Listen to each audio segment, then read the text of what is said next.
And we're back to learning Gimp in year day 122. Let me show the basics of the curves adjustment.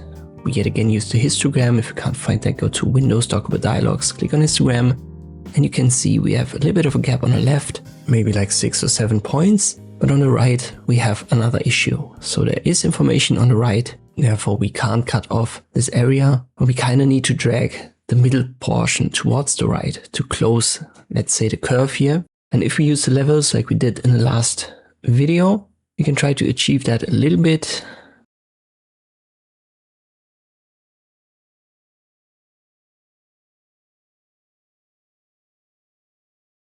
But you can also see all of these midtones, they get kind of compressed, they get kind of pushed down in the histogram, and therefore our results aren't that good. In such cases, the curves is actually what you need, or what makes it a little bit easier to achieve that. As always, here once again we use the same histogram.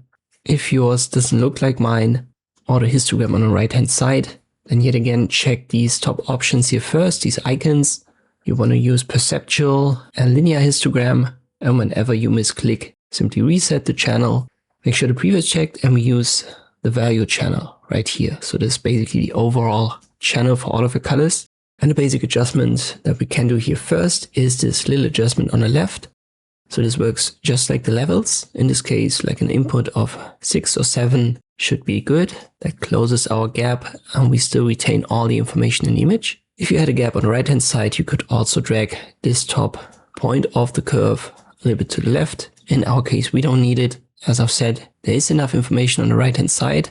So these are the white areas in our image. But what now with the information on the inside? So everything in between the extremes on left and right. Usually what you do is to add 3 points. Simply left click here on this line. And then what helps most images is an S shape. So you go a little bit down with the first point that you've created, and you go up with the last one. How far?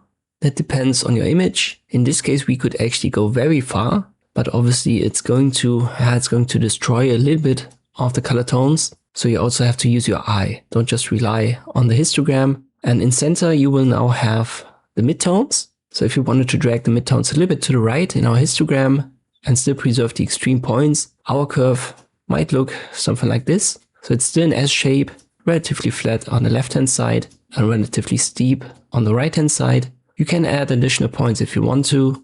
Simply see it as a histogram. So when you're further to the right with this curve, you're going to adjust the bright values. Further to the left, you're going to adjust the dark, the shadow elements of your image.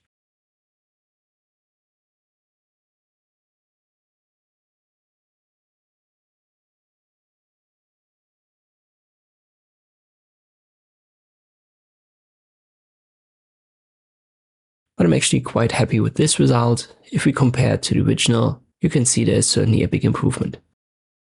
There's certainly more to using this curve adjustment, but this is the basic stuff. This is something that I would recommend for beginners to learn and try. If you want to practice, you will find the image that I've used here in the video description. I hope this video was helpful. Thank you for watching, and I'll see you next time.